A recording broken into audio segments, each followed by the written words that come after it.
Side खबरों के लिए सब्सक्राइब करें फ्लेम मीडिया और उसके बाद बेल आइकन को प्रेस करें ताकि सबसे पहले आपको मिले एक्सक्लूसिव खबरें।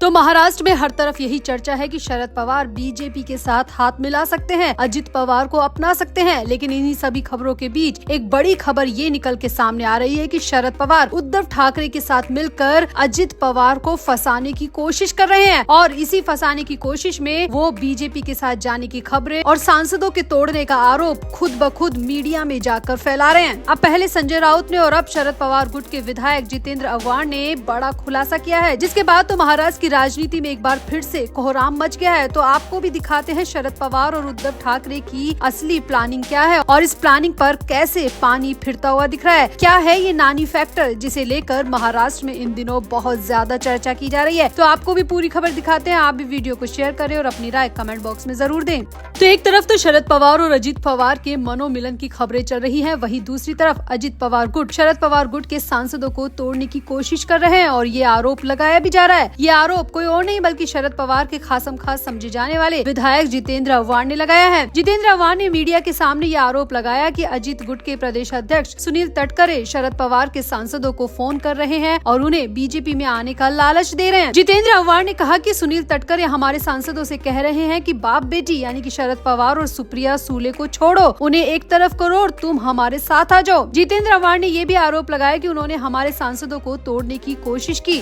अजित पवार के साथ आने का ऑफर दिया, लेकिन हमने उनके प्रस्ताव को ठुकरा दिया और कहा कि हर कोई उनकी तरह कमर की लंगोटी सिर पर बांध कर नहीं घूम रहा, हमारे भीतर अभी भी नैतिकता और गैरत जिंदा है। अब खबरें ये आ रही कि एक तरफ तो शरद पवार गुट के विधायक ये सब आरोप अजित पवार पर लगा रहे हैं, दूसरी तरफ मीडिया में ये खबरें खुद शरद पवार गुट और उद्धव ठाकरे गुट की तरफ से फैलाई जा रही है। जितेंद्र आव्हाड ने आगे कहा कि ये सब नीतीश कुमार को एनडीए में डराए रखने के लिए किया जा रहा है। देखो शरद पवार आ रहे हैं, देखो उद्धव ठाकरे आ रहे हैं जैसी धमकियों से नीतीश कुमार को एनडीए में बनाए रखने की हिदायत दी जा रही है। विधायक जितेंद्र आव्हाड ने बताया कि सुनील तटकरे द्वारा हमारे सांसदों को फोन किए जाने की खबर मिलने के बाद खुद सुप्रिया सुले ने अजित पवार के ऑफिस में फोन लगाया था और अजित पवार के राज्यसभा सांसद प्रफुल्ल पटेल को इस बारे में बताया था और इस पर नाराजगी भी जताई थी और कहा था कि इन हरकतों से बाज आ जाइए, अब ऐसा कुछ नहीं होने वाला। यहाँ आपको बता दें कि जितेंद्र आव्हाड से पहले संजय राउत ने भी अजित पवार पर यह आरोप लगाया था, यानी कि चारों तरफ से कहीं न कहीं अजित पवार को फंसाने की कोशिश शरद पवार और उद्धव ठाकरे गुट की तरफ से की जा रही है। खुद ही खबरें फैला रहे हैं और खुद ही आरोप लगा रहे हैं, जबकि बीजेपी की तरफ से अभी तक शरद पवार गुट से या उद्धव ठाकरे गुट से किसी भी तरह का संपर्क नहीं किए जाने की पुख्ता खबरें आ चुकी है। मगर फिर भी महाराष्ट्र की राजनीति में और मीडिया में ये खबरें बार बार घूम रही है कि शरद पवार गुट को बीजेपी ने संपर्क किया है और वहीं दूसरी तरफ खुद शरद पवार गुट की तरफ से अजित पवार पर तरह तरह के आरोप लगाए जा रहे हैं। यानी कि कुल मिलाकर यहाँ पर एक दूसरे पर आरोप लगाए जा रहे हैं, खुद ही अपनी तारीफ की जा रही है, खुद ही अपना रोना रोया जा रहा है, लेकिन ऐसा कुछ होने वाला नहीं है। वैसे राजनीति के अंदर खाने इन दिनों नानी फैक्टर की भी चर्चा जोरों पर है। नानी फैक्टर यानी कि नायडू नीतीश, यानी कि चंद्रबाबू नायडू और नीतीश कुमार। बीजेपी के 240 सांसदों वाली मोदी की अल्पमत सरकार चंद्रबाबू नायडू के 16 और नीतीश कुमार के 12 सांसदों के दम पर टिकी है। इन दोनों पर निर्भरता कम करने के लिए और इन दोनों को नियंत्रण में रखने के लिए बीजेपी अब अपना ऑपरेशन 272 चला रही है, ऐसी चर्चा महाराष्ट्र में की जा रही है और इसमें बताया जा रहा है कि शरद पवार के 8 और उद्धव के 9 सांसदों पर बीजेपी की नजर है। हालांकि केंद्रीय बीजेपी की तरफ से अभी तक ऐसी कोई खबरें नहीं है, चंद्रबाबू नायडू या नीतीश कुमार की तरफ से अभी तक ऐसी कोई खबरें नहीं है, लेकिन महाराष्ट्र में ये चर्चा जोरों पर है कि शरद पवार के 8 और उद्धव के 9 सांसदों पर बीजेपी की नजर है। अब सच क्या है झूठ क्या है ये तो पता नहीं, लेकिन ये साफ हो चुका है कि शरद पवार और उद्धव ठाकरे गुट कहीं न कहीं अजित पवार को फंसाकर खुद अपना रास्ता तैयार कर रहे हैं। तो आपको क्या लगता है कि वाकई में महाराष्ट्र में अजित पवार को बुरी तरह घेरने की कोशिश की जा रही है? क्या शरद पवार और उद्धव ठाकरे बीजेपी में जाने के लिए अजित पवार को अपना हथकंडा बना रहे हैं? आपको क्या लगता है? आप भी अपनी राय कमेंट बॉक्स में जरूर दें और वीडियो को भी शेयर करें।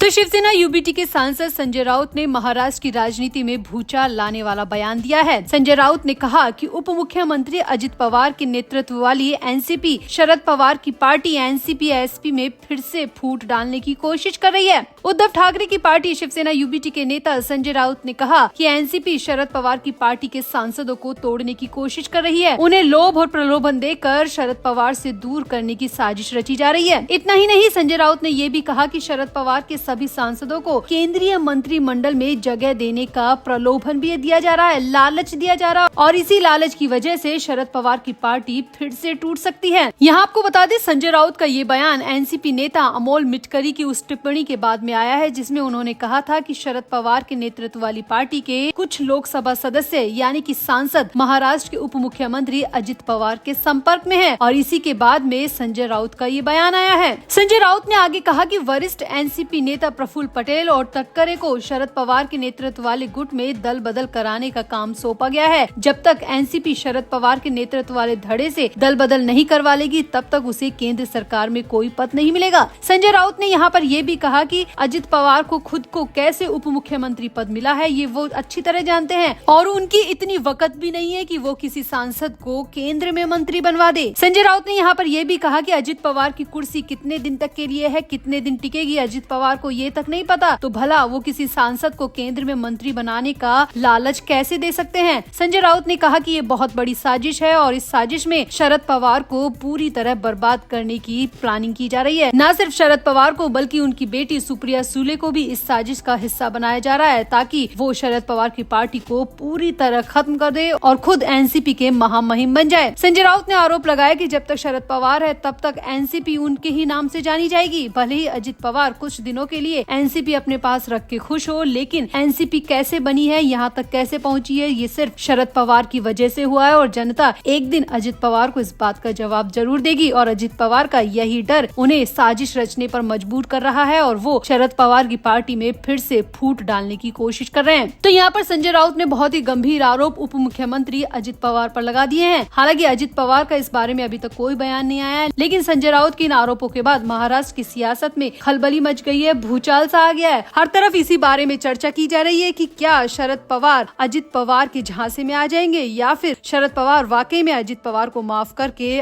आगे बढ़ना चाहते हैं। आपको क्या लगता है, संजय राउत ये सिर्फ बौखलाहट में कह रहे हैं या फिर संजय राउत के आरोपों में थोड़ा बहुत दम है? आप भी अपनी राय कमेंट बॉक्स में जरूर दें और वीडियो को भी शेयर करें।